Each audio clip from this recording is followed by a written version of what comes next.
বিশ্বকাপ থেকেই ভয়ঙ্কর ফর্মে ব্যাট করছেন ট্রাভিস হেড। বিশ্বের তাবড় বোলারদেরও রেয়াত করছেন না তিনি। নির্মমভাবে শাসন করছেন পেসার থেকে স্পিনার, শাসন করছেন ক্রিকেট বিশ্বকে। বিশ্ব ক্রিকেটের এক ভয়ঙ্কর ব্যাটসম্যান হয়ে উঠেছেন তিনি। হ্যাঁ বন্ধুরা, এই ভিডিওতে আবারও প্রমাণ পাবো তা। তবে তার আগে চ্যানেলটিকে অবশ্যই সাবস্ক্রাইব করে দাও। আজ লখনৌ সুপার জায়ান্টসের বিরুদ্ধে 165 রান তাড়া করতে নেমেছিলেন হেডরা, কিন্তু কেউই ভাবতে পারেননি এই পিচে এমন নির্মম ও ভয়ঙ্কর হয়ে উঠবেন হেড।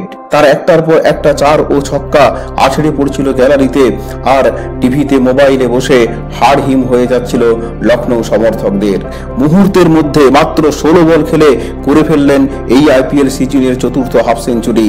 তারপরও থামেনি হেডের এই সুপার সাইক্লোন। নিজের 64 রান পর্যন্ত একটাও সিঙ্গেলস নেননি আজ। সমস্ত রানই আসছিল 4 ও ছক্কা থেকে। শেষ পর্যন্ত 30 বল খেলে করে ফেললেন 89 রান, মারলেন 8টি 4 ও 8টি বিশাল ছক্কা। 165 রান তাড়া করতে নেমে 9.4 ওভারেই 10 উইকেটে হায়দ্রাবাদকে জিতিয়ে দিলেন আজ। কম যাননি তার পার্টনার অভিষেক শর্মাও, তিনিও করেছেন 28 বলে 75 রান।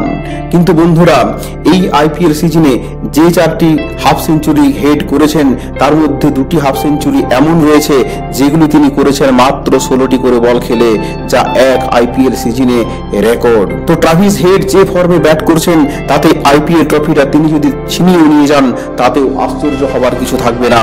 বন্ধুরা, তোমাদের কি মনে হয় কমেন্ট করে অবশ্যই জানাও।